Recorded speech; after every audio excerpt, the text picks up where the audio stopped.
We're Hassani and Danielle Pettiford, and we're a real couple with real problems who almost called it quits. I was very frustrated. I became very disconnected, very jaded and cold. We have 4 children, going on 20 years of marriage, and we practice what we preach. Our mission, to change the way couples relate to one another and teach them the skills needed to improve the quality of their relationships. This is the Couples Academy Show. Well, good morning, everyone. Welcome to the Couples Academy Show. My name is Hassani. And I'm Jeff.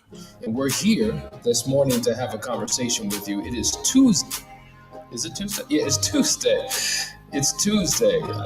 Sometimes I get the days confused because when you're in your purpose, you don't live according to a calendar. You don't say, thank God it's Friday, because every day is Friday. You don't wake up cranky about Monday because you don't have Mondays when you're in your purpose. Every day is the same day, and it's a day of fun and excitement and new opportunities and blessings, and that's what we want for you. Whether we're talking about your job, whether we're talking about your marriage, whether we're talking about your life, this is your season. This is your time. It's time to make it happen. Listen, guys, there's a conversation we want to have, but before we can start it, make sure you take the opportunity to share this.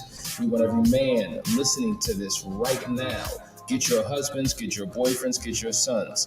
We're talking to them about an important topic. Before we do that, FOUNDRY, 12-week path to manhood. You know what it is. We are still just one day away from shutting it down. So if you want to be a part of it, you need to reach out and let us know because it's going to be impactful. Also, the UNEARTHED program is starting March 16th. Get in while you can fit in because once it shuts down, you're going to have to wait a considerable amount of time for the next one to open up. This Friday, we're excited because it is the last chance weekend, March 11th through the 13th. We have couples driving and flying in from all over the country, and this is a special group, and we're excited to be able to serve them.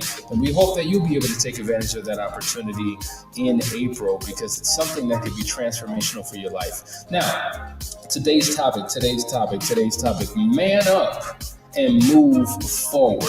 Jeff and I, as you know, we run the FOUNDRY program, and we deal with men every single day, and we're encouraged and inspired by the growth and the transformation and the insight and just the level of step up, the level of man up that many of them are experiencing. But I want to talk to you right now, those who are vacillating on the fence, those who are not living in their purpose, those who are scared of their own shadow, those that are scared to make a decision, those who run from the storm instead of embrace it, those who can't, it's a struggle for you to think. Thinking is hard and you rather not do it. Those of you who are living under your potential, those of you who haven't stepped up into your purpose and living out your responsibilities for those that are dependent upon you, those are the ones that I'm talking to. Those are the ones who I virtually want to grab by the arms and shake you out of your stupor because it's time. And so I want you to grab a piece of paper and a pen and take notes because we're talking to the soul of every man who's living beneath their privilege. Jeff, you deal with this all the time. You have men's groups all over the world. Now, whether we're talking about Africa or Europe, the United States, throughout the Caribbean, in the Arab world, what is the one commonality that you would see all males, not men, because there's a difference, right? Many people identify with their maleness and not their manhood. There's a major difference. But when you think about all the males that you've encountered, right? We all have idiosyncrasies, challenges, faults, flaws. But what's the one commonality that you see all males struggling with that keeps them from being the man that they were created to be? Well, it's usually some sort of awakening to the fact that things weren't what they were taught they were, whether it's in business or in love or in marriage, in raising children. They had these concepts that they were raised with that by the time they actually got into living those particular spaces, it was much, much different than what they expected. So they had big hopes, they had big dreams, and all of a sudden they realize that they can't do them, so they settle. They settle and they become conditioned to just kind of live a mediocre life. And that leads to all kinds of bad behaviors, whether it's alcoholism, drug addiction, addicted to sports, addicted to living vicariously through other people, chasing women, in their 40s, 50s, and 60s, which is absolutely insane. It's a common thread. Now, how they deal with it manifests itself in several different ways, but it's the same current problems. Like, I grew up believing that things were a certain way, and now I'm faced with the fact that they're not, and I'm stuck. I don't have anyone to look up to. I don't have anyone to look over at, and I have no templates to follow to show me how to get to that dream I originally wanted to accomplish. I see people doing it. I see people getting it, but that's not me. They must just be lucky. And that's the common thread and common theme that I think even you and I went through. So powerful. It's those who have decided to live a life of average and mediocrity. And mediocrity is an infectious disease that should be avoided at all costs. I break out in hives every time I get around mediocrity and average. And it's not about people trying to compete with one another to see who can outdo and outperform, but it's about you becoming the best version of yourself. But you can't do anything if you don't know who you are. And we say this all the time. Men, you are not human doings. You are human beings. And your level of development in the area of your being is so critically important. It is the foundation of everything. And because you don't know who you are, because we live in a society of self-denial and self-cancellation, and we question everything about ourselves, we have low self-esteem, low self-worth. We look through the lens of doubt and fear and all these other things. Everything that Jeff just said begins to manifest in your life. And the challenge is, as men, we were created and designed by God to lead, to be a foundation, to be an example, to be in the front. And you have all of these people following you, and guess where you're leading them? Into a ditch, because that's exactly where you are, because you don't have vision for your life. You don't have direction. You don't know who you are. You don't know what your purpose is. And it's time for you to take a quantum leap. Not incremental steps forward, because incrementalism is irrelevance. You have to do something you've never done in order to get somewhere you've never been.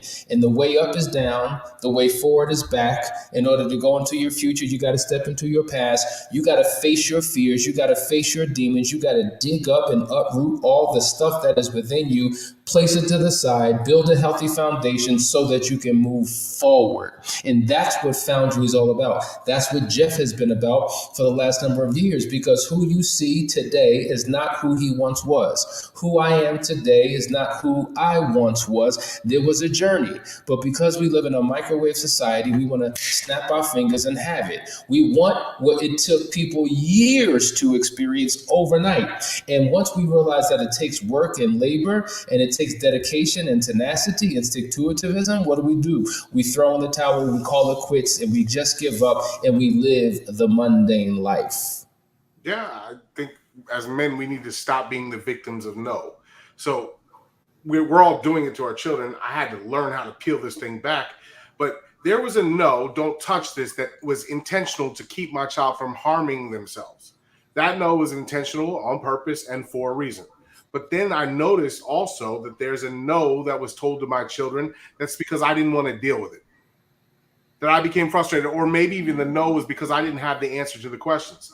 Those no's are paralyzing. The average toddler is told no 400 times a day. Take that 400 times a day, multiply it by 365, multiply that by the years of your life, and your life becomes a living no. So when I ask a man, what do you want to do with your life? Well, I don't know. Everything you've done is no. If I ask him, who are you? Oh, well, I'm a construction worker, I'm a doctor, I'm a lawyer, or whatever that is. That's a human doing. That's what you do. Who are you, quintessentially?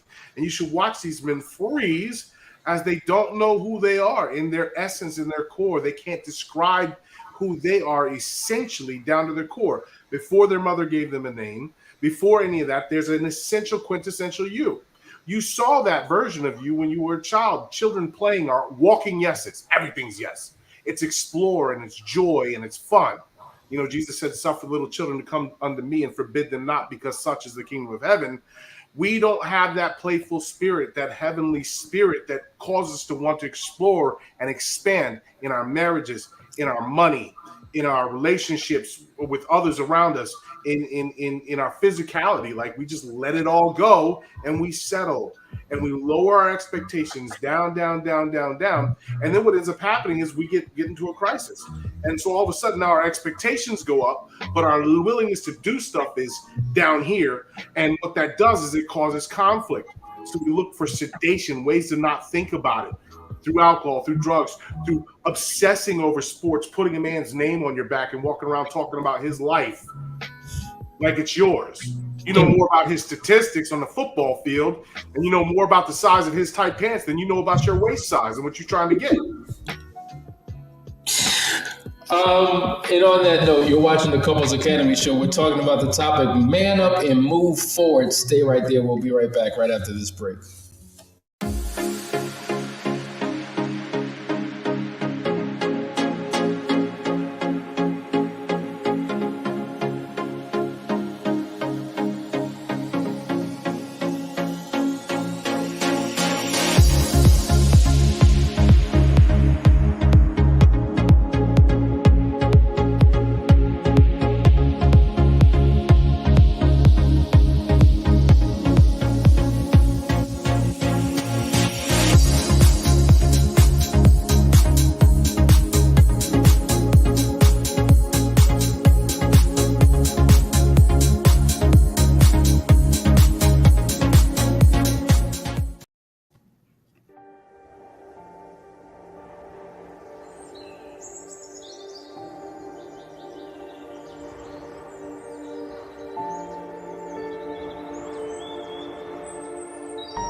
Hey guys, we're back. This is the Couples Academy show. You were just watching a video for the Last Chance weekend. And for many of you, it's your last chance. It's your last chance. And you keep fumbling. The ball's been thrown and you keep fumbling. And here's an opportunity to get your life right.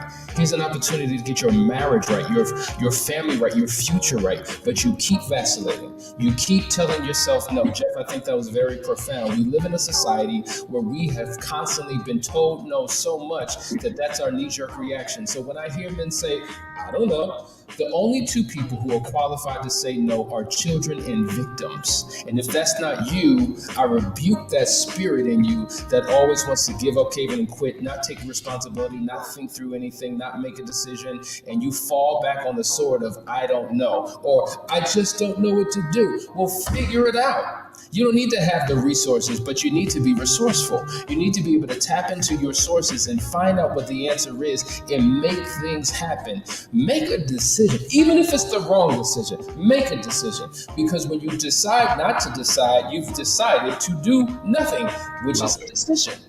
So, guys, we're talking about how you need to man up and move forward. I want to go through a couple of things right here. But first, let's go to Cali Power Couple, to Nina, to Lisa, to Christy, to Kenny Burkett, Jarius, Ralph, Miss Jules, Sharon, Gonzalez, Angel, Talani, Kisha, C, A. Lawson. The list goes on and on. Daryl, good to see you, brother. Courtney, we're having a great conversation talking about what we as men need to do. But let me give you a tip, and Def, I want you to weigh in on this. Listen, the mirror is the only place a man should look to take or to place blame. Oftentimes, we're pointing the finger at everyone else. We're blaming society. We're blaming the man. We're blaming the government. We're blaming our parents. We're blaming our spouse. We're blaming everybody, rather than realizing that when I point this finger, there are three fingers pointing right back at me. And when you blame other people, you've just given up your power. You've just made everyone else responsible for taking care of you. And it's not going to happen. And if you're waiting for other people to rescue you, you're going to be waiting for a long time. But when you look in the mirror and you realize that, you know what, I am the lowest common denominator in my life, in my relationships, in my finances, and everything. And guess what? The problem is here. My greatest enemy is in me. So if it's to be, it is up to me. Stop shifting blame and do what you got to do to figure the situation out. Jeff, weigh in. Here's the deal. Like, I know I tick a lot of people off with this stuff, but at the end of the day, it may not be your fault, but it's always your responsibility. There it is. Responsibility is not this thing. You can't have too much of it. Responsibility is your ability to respond. Now, you may need to expand your capabilities to gain responsibility, but your ability to respond, and you have the ability to respond to every situation. You have the ability to change and adapt. Here's the deal. You're not going to be able to blame no president. Your political parties are engineered to keep attention on them. This is not conspiracy theory. It's a fact. Everybody will engineer your attention towards them. It doesn't matter if it's a king, a ruler, your company. They want to keep the focus on them. Because as long as the focus is on them and not on you, you're not bettering yourself. When you start putting the focus on you and you realize that you're alone in this world and the only one who's going to pull you out of this stuff is you and whoever you're speaking to up there. That communication is going to be what drives you out. It's not my wife, my children. My children are bad. My wife is, mean to me, blah, blah, blah, blah, blah. I don't care. At the end of the day, you've got to make a determination of your outcomes, and you can't sit there and vote it away. You can't buy it away. You've got to work it away. And the way you do that is you change how you react. When you change how you react to situations, you watch how the situations change and start reacting to you. And you can take complete control of your life and have everything that you want, do whatever you want, if you learn how to adapt. And that's what Foundry is all about. Now, we've talked about the two worlds that exist. There's the world that you live in and the world that lives within you. So when we talk about taking personal responsibility and making decisions to change your life, we're talking about the world that lives within you, because you are the captain of your ship. But there is a world that you live in. So how do you properly manage the world you live in? Well, we want to go to the next point, and that is surround yourself with the right people. Let me tell you something. Peer pressure is real. And oftentimes we think about it in a negative context. Like, there you go, you're around them guys again, and you start picking up their ways and their habits. And before you know it, you become just like your friends. As they say, you are the average of your 5 closest friends. So if they ain't doing right, you're not doing right. Well, peer pressure can also work in reverse. You have to pick your friends like you pick your fruit. You have to make sure that you find the right mentors. You have to make sure that you're surrounding yourself with positive reinforcing peers that will check you and correct you and keep you in alignment when you begin to venture off. And that's so critically important. And I will say a lot of my success and who I am today has a lot to do with the people that I've intentionally surrounded myself by. I'm always looking for people who are smarter, more successful, more accomplished, more spiritually in tune, better marriages, because there's only one direction that I can go is up. As long as I was the hill on the mountain, if you will, the king of the hill, the king of the mountain, and everyone was lower than me, there was only one direction I could go, and that was down. And I'm going to tell you something, being around the right people means everything when you're not where you need to be at that particular time. And so you got to question your friendships. You really got to evaluate the people that you're connected with. Who are they? What are they doing? What fruit do they bear? Listen, we're going to go and take another quick break, but when we get on the other side, we want Jeff to speak into that very thing. Stay right there. Be right back. Couples Academy is expanding its team to meet the growing demand of people in need of help around the world. So if you're a trained, licensed, or certified expert in marriage enrichment, infidelity recovery, sex therapy, life coaching, cognitive behavioral therapy, divorce mediation, financial coaching, or family therapy, contact us today.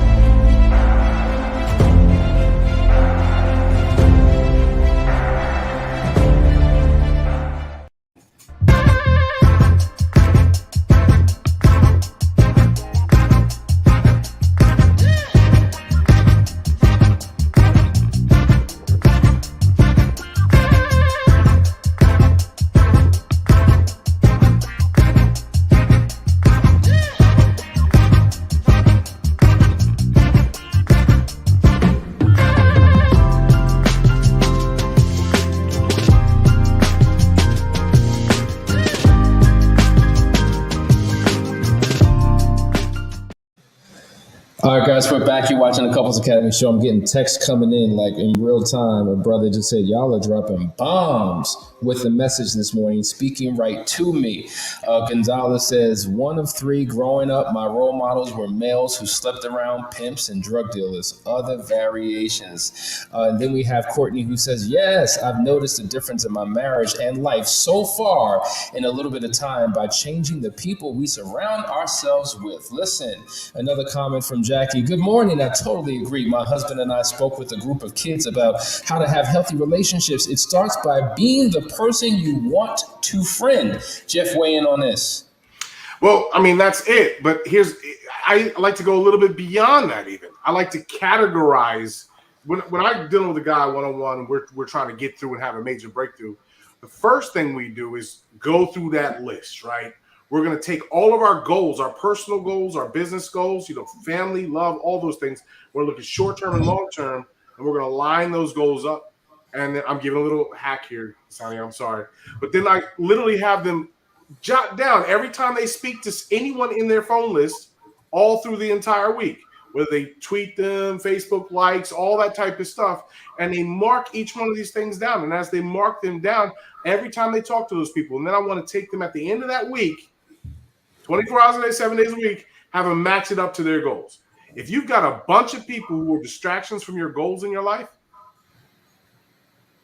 you're wrong. Now, above and beyond that, I like to separate people into categories because a lot of people don't understand. Sonny, you say, hey, listen, surround yourself with people you want to be around. Surround yourself with people better than, and a lot of people don't know how to do this. Well, first you got to filter out the junk before you can make yourself available for the good. And the way that we do that, and we get in depth with this in the Foundry and stuff like that, but we separate mentors, peers, and students. We categorize those people out because what ends up happening is you have people who should be in a mentorship role when you're trying to run your mouth. You should be listening and doing what they say because they've already achieved what you want in life. I don't know how many guys come in and they get slammed by me on the first day because, bro, you're sitting there talking to me about money and you ain't got none. You're talking to me about a loving relationship and your wife don't even like you. Like, you know what I mean? No, I think that's an excellent point. I think that everybody is an expert. Everybody's figured it out. And it's just like you could do a good job of impressing me by articulating what you think you know, but do you bear the fruit? Do you have the results? Do you have the evidence? That's why when I get around people who are above and beyond in terms of what I've been able to do, my mouth is shut. Because I'm seeking to learn. I'm not trying to impress them because they're not impressed by me. It's not about what I say, it's about what I do. We were just talking about this today to the men's group, that there are only 2 words in the English dictionary that mean anything. Do and done. What are you doing and what have you done? And the rest don't matter. Like, it's all about results because that quantifies who you are, what you've done. There's got to be a metric in place that measures your performance and your results results. And we have a whole lot of people who are doing a whole lot of talking. Matter of fact, you said it earlier. If they're not talking, what are they doing? They are soaked and saturated and preoccupied with what? Other men's lives. Whether they're in uniform running down a field, whether they're acting on the screen, whether they're giving a stump speech, they're playing video games, they're doing everything other than what God has called them to do. Like, my God, every single day you've allowed the dream to die in you. You show up in a building that has somebody else's name on it, fulfilling someone else's dream because you're too scared to step out on faith. I hate the term fake it till you make it. Faith it till you make it. And faith is an action word, which means I'm going to step up, put one foot in front of the other, even though I don't know what's going to happen ahead. I'm going to walk out my belief until something happens. But because we don't know, we vacillate back and forth, we live in fear, and we do nothing, and we suffer as a result of it. And not just us, because a lot of us aren't single men, we're husbands, we're fathers, and there's others that are looking at us, waiting for us to do what we still fear doing. We're like the lion in The Wizard of Oz, right? We're these lions, but we have no courage. We're the scarecrow, don't have a brain. We're the Tin Man, don't have a heart. But everything that you're looking for is already within. But you got to dig deep inside of yourself and pull that out. Faith is the third step in the scientific method. It's when you've already formed your hypothesis and what you want to believe, and you start taking steps to it. You start testing it to see if it works in your life. Testing the hypothesis, the thesis that you have in your mind. That's faith. You're actually walking in something that you believe. So a lot of people are running around, running their mouths, playing video games, being absorbed in other people's lives, exactly like you said. You know, one of the biggest problems is we take advice from our peers. They're at the same level as us. Literally, the blind leading the blind. You need to go up a level when you get advice. Their peers are there to kind of show you, hey, you got broccoli in your teeth, show you that your jab is a little bit off. You can see what works and what doesn't work, and you can experiment and play with them. But your advice has to come from above you. And then the worst thing is the students. These are the people in our lives who are not on our level. These are the ones that are most dangerous because we like them and they always praise us and they come to us for advice and we give them advice and they don't go do anything with it. But we like the attention. So because we're doing attention-seeking behavior by engaging them, even though they never do anything we tell them to, they start dragging us down. The way they do that is we make them almost like a peer. If you notice, we're misplacing people. We're moving students up to peers. We're moving peers up to mentors because we're taking advice from our friends who are at the same level as us. And we're completely disregarding trying to find a mentor in our lives. You need to knock it down a level. You only listen to people that have what you want and been where you've been. You're only communicating and testing things with people who are at your level, and you are literally giving instruction and expecting results and action from the people who are not on your level. You start hanging out with the people who are not on your level, they're the one who are like, oh man, you can handle one more drink. Oh man, let's just go to the strip club and throw some dollars. They're the ones who will drag you down from your place of authority and pull you into their pit. And so we have to set those barriers in our lives, at least for a period of time, until we understand the dynamic of how we've completely misplaced friendship. And then I'm telling you, if you don't get this straight, you're going to keep driving in the same brick walls over and over again. And let me tell you something. When you get around the ones who you want to be like, being in physical proximity isn't enough. I thought, you know what, man, I want to be successful. I just need to get around successful people. Man, I want to be wealthy. I just want to get around the wealth. And I thought just being in proximity would somehow do it. I thought that if I would befriend successful people, they would like me enough to give me the secrets, to pave a way for me, to throw opportunity my way. So let me buddy up, let me friend. I thought rubbing shoulders that it would become infectious and it would just fall on me. And then boom. And I realized that none of that worked. I realized that, matter of fact, when you get around successful people, if you start asking for stuff, you've just identified yourself. You have just identified yourself. And now you become that infectious disease that they want to avoid. No. Or they turn you into their little servant to have them go do everything and never teach you the tricks on how to level up. That is a fact, Jeff. That is a fact. And so the reality is when you get around people who are on another level than you. Learn, study, take notes, get into their mind. How do they think? What do they do? Like, study and analyze them the way you would a book. Read the pages of their life like a book. It's called your rule number one. Jeff, hit it. We got 2 minutes, so hit this because we're about to wrap this up. That's the first step. Make an observation that describes a problem. That's the scientific method. Second, create a hypothesis about it. Well, if I do that, well, he wears pink socks and he's successful. You could try it out. I'm just saying. And then test the hypothesis. Start practicing what you see. Then you draw conclusions and refine your hypothesis. And eventually you'll get noticed in that group. I'm not going to give them the rules. They got to join Foundry for that. When you draw the conclusions on, hey, that worked, that didn't work, you'll start to get noticed in their environments. And all of a sudden, they're going to come to you for something that you can help them with, that you uniquely are situated in, that maybe they're not good at. Maybe if you're a golf pro and they're a doctor, guess what? They need you to help them with golf. Maybe if you're whatever it is, there's always going to be something that especially about you, unique about you, that God placed in you, that's a gift that's going to heal their pain in another area, and they're going to be able to help you heal your pain in a major area. I know we're wrapping up, but this question just hurts my heart. I love the question. But what it represents, it hurts my heart. This is what it says. Josh says, how do you learn this stuff and implement it when you have lived almost 40 years one way? And it hurts my heart because this is where so many of us as men are at. We listen, guys. Josh getting Foundry. I didn't start till I was 36. 10 years ago, I was in the gutter. My wife was ready to leave me, had no money, had no businesses, was literally falling apart. My children, barely had any communication with me. I worked 3 jobs. At 36 years old, I made the fundamental switch. At 36 years of doing it all the wrong way, I finally found the way. You need someone who's been there and has done that to teach you, because it's very hard to identify from books alone. It's interesting you say 36 because that was the pivotal age for me. 35, 36. And I remember the big shift happened when we packed our bags and moved to Costa Rica, took our 4 kids. And it was more than a geographical type of journey, but it was a spiritual one. It was there that we discovered who we were. The question was, who am I? The quintessential question. It was there that we discovered it. It wasn't about Costa Rica.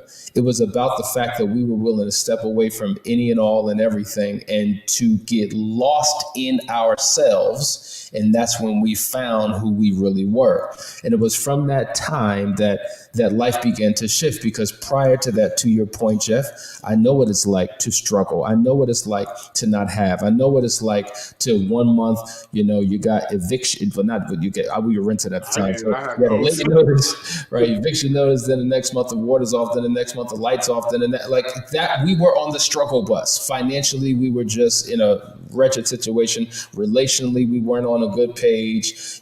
Spiritually, there were some things that were missing. And once we took, and now we're talking 35 years, right? Almost 40. But I knew that there had to be something more than this. And I was hungry enough to go out and seek it until I found it. And just like a mouse in a maze, sometimes you go one way and you realize, oh, brick wall, that's not the way. Then you go another way, brick wall, oh, that's not the way. And you're using all of your effort and trial and error and you're messing up. But it took connecting with someone else that said, no, don't go that way. This is the way that you go. In addition to surrounding myself with the right people, it was listening to the inner voice within me. And many of you have denied it. You have fought against it. You have ignored it. You have disobeyed it. And that still small voice, that inner voice, that Holy Spirit that's leading and guiding you. When you completely submit to that, everything begins to change in your life. And then from one aha moment to the next, from one quantum leap to the next, I look back at the life that I lived and I'm like, man, have we not come a long way? And we're still yet in the journey, because where we are today pales in comparison to where we're going, because we know what it took to get out of the situation. Now we know what it means to go to the next level of our life. And one of the fundamental things is, when you're 46 years old or 40 years old and you've lived your entire life in a pit full of lies, everyone around you is lying. They didn't always intend to lie. That's just the way they did it. When your kids try to avoid you sometimes, and they'll lie to you because they don't want to get caught, right? So they, did you do that? No, I didn't do that. So we've learned to lie to get what we want. But the only path to getting what you want is the truth. And when you stop lying to yourself and you stop lying to others, you start creating this vibration around you where you become relied upon. And when people can rely upon you, man, I can pick these guys out of a crowd. I know who to work with and who not to. I can tell who these guys are. And I decide who I want to work with based on their level of honesty and their level of commitment to doing. They say they're going to do it, they do it. Now, when you get that is the fundamental key. Stop lying, and then you can start living. Because if you think that you're living when all you're doing is telling lies, you're living a lie. So you have to stop lying to start living. Let me just say this as we close. Nina says, oh my God, we are women. We as women need to hear this too. And it's true, you do. But the reason why we're talking to the men, because as men, we are the foundation. When you think about a home, in order to build a home, first you must dig deep, wide, to build a foundation, because the foundation supports the entire house. Whenever architects are building a house, they do all types of calculations to determine, how wide, how depth, how all of that, the foundation should be. And then God created us to be the foundation of the family. You see? So when we get it right, we're setting ourselves up for success as a family unit. So men, I need you to listen to this again and again and again and again and again. And I don't care what the statistics say about where men are and what they're doing. I was listening to a business book today, Jeff, and in the book it said, I don't believe in statistics. I believe in calculus. In essence, he was saying, if you understand math and equations, regardless of the statistics, you can create the reality that you want. It's a scientific approach, and when you get it, life begins to change. Brothers and sisters, we love you. Thank you for being a part of our conversation today. This was good. We ain't even scratched the surface. We're coming back tomorrow for more. Hopefully Jeff can join. If not, I'm going to carry it. But we need to dig in deep to this message till transformation takes place. Join Foundry. Not too late. Link is in the description. Love you guys. See you tomorrow. Peace.